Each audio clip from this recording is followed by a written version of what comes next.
ఎన్నిసార్లు చెప్పాలి నీకు? ఇప్పుడు టైం ఎంత అయిందో తెలుసా?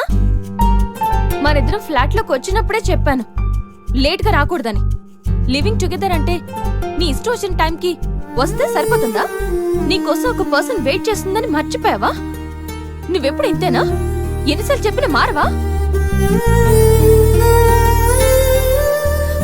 సారీ రా.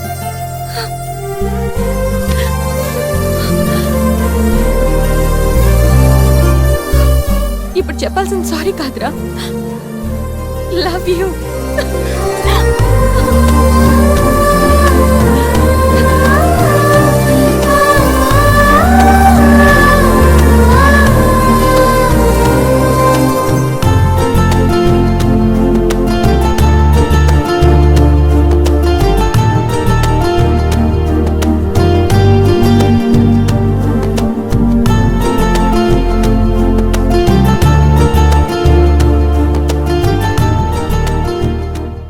గణేష్, గణేష్, నెక్స్ట్ వీకెండ్ ఏంటి ప్లాన్?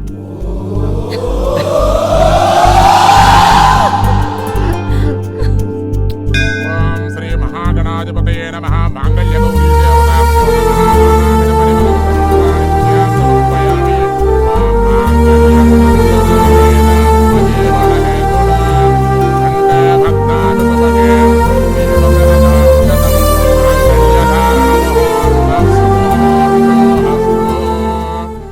సూసైడ్ అటెంప్ట్ తర్వాత నరాల కనెక్షన్ కట్ అయిందా? అంత డల్ గా ఉన్నావు.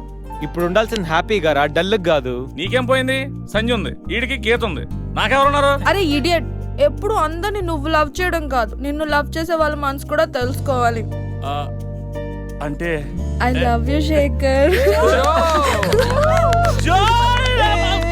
రేయ్, ఇది గుడిరా, కాలంటే కిందికి వెళ్దాం దా. సరే, ఓకే. పద.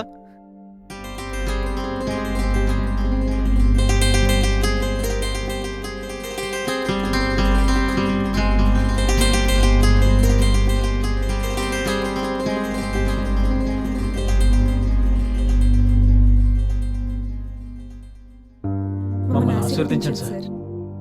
Happy married life. Thank you sir.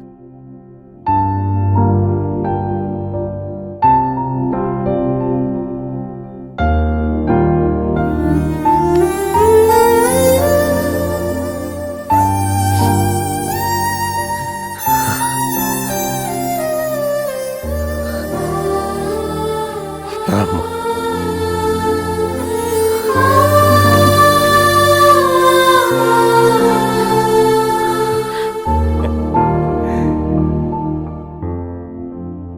It's barbarous man. Software ఇండస్ట్రీలో కూడా ఈ రికమెండేషన్స్ ఏంటో, ఇలాంటి వాళ్ళందరినీ ఐటీ ఇండస్ట్రీ ఎందుకు ఎంకరేజ్ చేస్తుందో.